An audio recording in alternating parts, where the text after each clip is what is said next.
Hello everyone, welcome to my channel English Guystar. Friends, আজকে তোমাদের জন্য আরও একটি শর্ট স্টোরি নিয়ে হাজির হলাম। তো চলো ফ্রেন্ডস, আজকে শর্ট স্টোরিটি পড়া যাক এবং এখানে যতগুলি grammatical concept, vocabulary, pronunciation, spelling use হয়েছে সবগুলো কিন্তু তোমরা শিখতে পারবে। তো চলো দেরি না করে শুরু করা যাক। প্রথমে টাইটেলটা দেখে নাও, মেন অর হেন্স। ঠিক আছে, মেন মানে হচ্ছে পুরুষ বলতে পারি, এখানে পুরুষরা, এখানে প্লুরাল ফর্ম ইউজ করা হয়েছে। ঠিক আছে, অর হেন্স এবং মুরগিরা। এখানে মেন বেসিক্যালি মানুষ অর্থে এসেছে। ঠিক আছে, ম্যানের প্লুরাল ফর্ম মেন, হেনের প্লুরাল ফর্ম হেন্স। ঠিক আছে, তো মেন অর হেন্স, মানুষ অথবা মুরগি। তো দেখি চলো কেমন স্টোরিটা। ওয়ান ডে, একদিন, emperor Akbar decided to make fun of Birbal. তো একদিন সম্রাট আকবর ডিসাইড করেছিল, ঠিক আছে, সেকেন্ড ফর্ম ইউজ করা হয়েছে ভার্বের, ডিসাইড করেছিল to make fun of Birbal. আচ্ছা, মেক ফান অফ সামান মানে কাউকে নিয়ে মজা করা। ঠিক আছে, তো আকবর একদিন সিদ্ধান্ত নিয়েছিল বীরবলকে নিয়ে মজা করতে। ঠিক আছে, before Birbal came to court. Court মানে এখানে রাজদরবার। তো বিফোর পূর্বে, বীরবল কেম টু কোর্ট, বীরবলের রাজসভায় আসার পূর্বে। ঠিক আছে, এখানে সেকেন্ড ফর্ম ইউজ করা হয়েছে, কামের সেকেন্ড ফর্ম কেম। বীরবল কোর্টে আসার পূর্বে the emperor gave one egg each to all his courtiers. তো সম্রাট দিয়েছিলেন, ঠিক আছে, গিভ এর সেকেন্ড ফর্ম গেভ, সম্রাট দিয়েছিলেন ওয়ান এগ, একটা করে ডিম দিয়েছিলেন, ইচ টু অল হিজ কোর্টিয়ার্স, তার সমস্ত সভাসদদের প্রত্যেককে একটা করে কিন্তু ডিম দিয়েছিলেন। ঠিক আছে, কোর্টিয়ার্স মানে হচ্ছে সভাসদ। সম্রাট আকবর কি করলেন, বীরবলের কোর্টে, বীরবলের রাজসভায় আসার পূর্বে কিন্তু সম্রাট প্রত্যেক সভাসদকে একটা করে কিন্তু ডিম দিলেন, হুইচ দে ওয়ার ইনস্ট্রাক্টেড। আচ্ছা, হুইচ মানে সে ডিমের কথা বলা হচ্ছে, যে যেটাকে দে ওয়ার ইনস্ট্রাক্টেড, তাদেরকে নির্দেশ দেওয়া হয়েছিল। এখানে প্যাসিভ ভয়েস ইউজ করা হয়েছে, দে ওয়ার ইনস্ট্রাক্টেড, তাদেরকে নির্দেশ দেওয়া হয়েছিল, অর্থাৎ কোর্টিয়ার্সদের নির্দেশ দেওয়া হয়েছিল টু হাইট, লুকিয়ে রাখতে, ইন দেয়ার ক্লথস, তাদের পোশাকের মধ্যে, তাদের পোশাকের মধ্যে সেই ডিমগুলোকে লুকিয়ে রাখার জন্য কিন্তু সম্রাট নির্দেশ দিয়েছিলেন, বা তাদেরকে নির্দেশ দেওয়া হয়েছিল, মানেই সম্রাট নির্দেশ দিয়েছিলেন। দেন তারপরে he gave them some instruction, তারপরে তিনি দিলেন তাদেরকে কিছু নির্দেশ দিলেন। ঠিক আছে, ইনস্ট্রাকশন মানে নির্দেশ, তারপরে তিনি তাদেরকে কিছু নির্দেশ দিয়েছিলেন।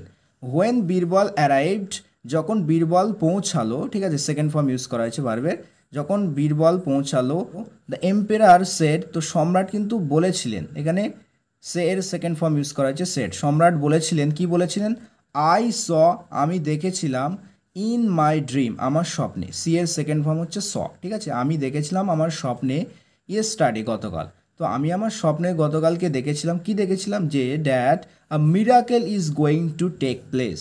আচ্ছা, মিরাকেল মানে হচ্ছে অলৌকিক ঘটনা, ইজ গোয়িং টু মানে কোনো কিছু হতে যাওয়া। ঠিক আছে, is going to take place, take place মানে ঘটা। ঠিক আছে, হ্যাপেন হওয়া, তো কিছু একটা ঘটতে চলেছে।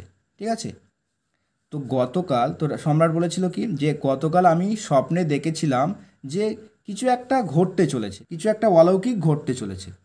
ডোজ অফ মাই কোর্টিয়ার্স, অর্থাৎ ওই সমস্ত আমার সভাসদরা। ঠিক আছে, ডোজ অফ মাই কোর্টিয়ার্স, আমার সভাসদের মধ্যে ওই সমস্ত লোক, হু আর লয়াল, যারা লয়াল বিশ্বস্ত। ঠিক আছে, টু মি, আমার কাছে, যারা আমার কাছে বিশ্বস্ত, would be able to produce an egg today. তো would be able to produce, তারা প্রডিউস করতে পারবে, ঠিক আছে, তৈরি করতে পারবে, পারতে পারবে, অ্যান এগ, একটা করে ডিম পারতে পারবে আজকে।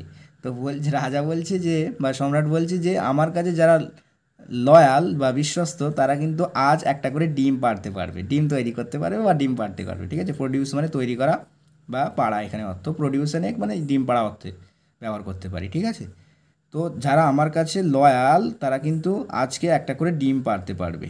উড বি এবল টু, আচ্ছা, বি এবল টু, ঠিক আছে, এখানে অ্যাম ইজ আর যে কোনো একটা হতে পারে, তো এখানে উড বি এসছে, তো would be able to produce, would be able to মানে কোনো কিছু করতে সক্ষম হওয়া। ঠিক আছে, তো would be able to produce, produce করতে পারবে, অ্যান এগ, একটা করে ডিম, একটা ডিম টুডে আজকে।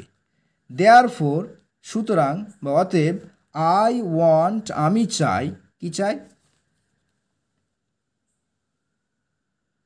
আমি চাই অল অফ ইউ, তোমাদের সকলেই, টু প্রডিউস অ্যান এগ, একটা করে ডিম প্রডিউস করো, একটা করে ডিম তৈরি করো বা একটা করে ডিম পাড়ো, ঠিক আছে? অতএব আমি চাই যে তোমাদের সকলেই একটা করে ডিম পাড়ো। Everyone quickly produced an egg, প্রত্যেকে কিন্তু দ্রুতই কিন্তু এগ প্রডিউস করলো, ঠিক আছে, ডিম পাড়লো সবাই, সেকেন্ড ফর্ম ইউজ করা হয়েছে ভার্বের, সবাই কিন্তু ডিম প্রডিউস করলো ফ্রম উইদিন দেয়ার ক্লোজ, তাদের কাপড় বা পোশাকের ভিতর থেকে, ঠিক আছে, উইদিন মানে মধ্যে, ঠিক আছে, উইদিন দেয়ার ক্লোজ, তাদের কাপড়ের মধ্যে থেকে সবাই কিন্তু একটা করে ডিম পারলো। Birbal was very surprised, Birbal কিন্তু খুবই সারপ্রাইজ হয়ে গেছিলো, অবাক হয়ে গেছিলো, ঠিক আছে, ভার্বের থার্ড ফর্ম ইউজ করা হয়েছে যেটা এখানে অ্যাডজেক্টিভ হিসাবে প্লে করছে। তো Birbal was very surprised, Birbal কিন্তু খুবই অবাক হয়ে গিয়েছিল। হি ইমিডিয়েটলি আন্ডারস্টুড, আন্ডারস্ট্যান্ডের সেকেন্ড ফর্ম হচ্ছে আন্ডারস্টুড, তিনি একদম শীঘ্রই বুঝতে পারলেন দ্যাট যে the emperor was trying to make fun of him, তো তিনি বুঝতে পারলেন যে সম্রাট ওয়াজ ট্রাইং টু, আচ্ছা ট্রাই মানে চেষ্টা করা, তো ওয়াজ ট্রাইং টু চেষ্টা করছে, সম্রাট চেষ্টা করছে কি করার, তাকে নিয়ে মজা করার, তো তিনি বুঝতে পারলেন যে সম্রাট তাকে নিয়ে মজা করার চেষ্টা করছে, ঠিক আছে। এখানে ওয়াজের সাথে ভার্বের আইএনজি ফর্ম, অর্থাৎ এটা পাস্ট কন্টিনিউয়াস টেন্স, ঠিক আছে, অতীতে কোনো কিছু চলছিল, চলমান ছিল, এরকম বোঝাতে পাস্ট কন্টিনিউয়াস টেন্স ইউজ করা হয়। হি সেড, তিনি বললেন, সের সেকেন্ড ফর্ম সেড, তিনি বললেন, ইয়োর ম্যাজেস্টি, মহারাজ জাপানা, I am sorry to say, আমি বলতে দুঃখিত, ঠিক আছে, I am sorry to say মানে আমি বলতে দুঃখিত, ঠিক আছে, I am sorry to say, আমি বলতে দুঃখিত, দ্যাট যে I would not be able to produce an egg, তো I would not be able to, আমি সক্ষম নাই, বি এবেল টু মানে কোনো কিছু করতে সক্ষম হওয়া, তো বা পারা, ঠিক আছে, I would not be able to produce, আমি প্রডিউস করতে পারবো না অ্যান এগ, একটা ডিম, আমি বলতে দুঃখিত যে আমি কিন্তু একটা এগ প্রডিউস করতে পারবো না, বিকজ, কারণ, only hens can produce eggs, কেবলমাত্র মুরগিরাই কিন্তু এগ প্রডিউস করতে পারে, ডিম দিতে পারে, ঠিক আছে, একমাত্র মুরগিরাই কিন্তু ডিম দিতে পারে, বিকজ, কেননা, only hens can produce egg, কেবলমাত্র মুরগিরাই কিন্তু ডিম প্রডিউস করতে পারে, ডিম দিতে পারে, অ্যান্ড, এবং, আই অ্যাম আ ম্যান, এবং আমি একজন পুরুষ, নট আ হেন, আমি একজন মানুষ, এখানে ম্যান অর্থ মানুষ করতে পারে, আই এম আ ম্যান, আমি একজন মানুষ, নট আ হেন, মুরগি নয়, আমি তো একজন মানুষ, আমি তো মুরগি নয়।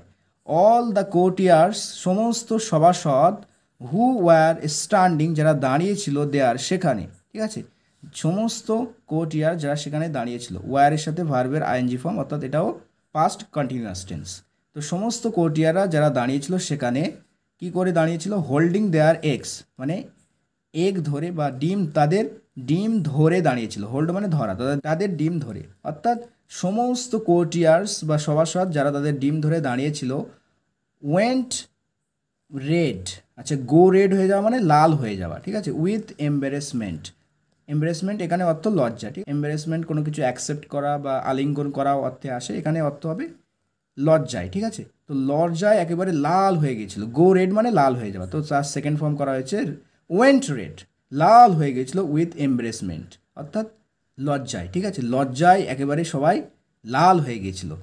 দ্য এম্পেরার স্টার্টেড লাফিং অ্যাট বীরবলস উইট, তো সম্রাট কিন্তু হাসতে শুরু করেছিল, ঠিক আছে, লাফ অ্যাট মানে কারো প্রতি হাসা, তো বীরবলের এই যে উইট বা উপস্থিত বুদ্ধি বা চতুরতা বা রসিকতা, ঠিক আছে, উইট মানে অনেক অর্থে আসে, বুদ্ধি, উপস্থিত বুদ্ধি, চতুরতা, ঠিক আছে, এরকম অর্থে আসে উইট, রসিকতা, তো এম্পেরার কিন্তু, সম্রাট কিন্তু হাসতে শুরু করেছিল বীরবলের এই চতুরতায়, বীরবলের এই উপস্থিত বুদ্ধিতে বা বীরবলের এই রসিকতায়, ঠিক আছে, বীরবলস, এখানে অ্যাপোস্ট্রফি এস এর ব্যবহার আছে দেখো, অর্থাৎ এখানে পজিশন বোঝাচ্ছে, বীরবলের উইট, ঠিক আছে, অর্থাৎ বীরবলের উপস্থিত বুদ্ধি বা বীরবলের রসিকতা, ঠিক আছে, তো সম্রাট কিন্তু হাসতে লাগলো বীরবলের রসিকতার প্রতি, ঠিক আছে। তো ফ্রেন্ডস, এই ছিল আজকের শর্ট স্টোরিটি, আশা করি তোমাদের পছন্দ হয়েছে। তো পরবর্তীতে আবার এরকম কোনো শর্ট স্টোরি নিয়ে তোমাদের সাথে আবারও দেখা হচ্ছে, ততক্ষণের জন্য ভালো থাকবে, সুস্থ থাকবে এবং প্র্যাকটিস করতে থাকো। Thanks for watching this video.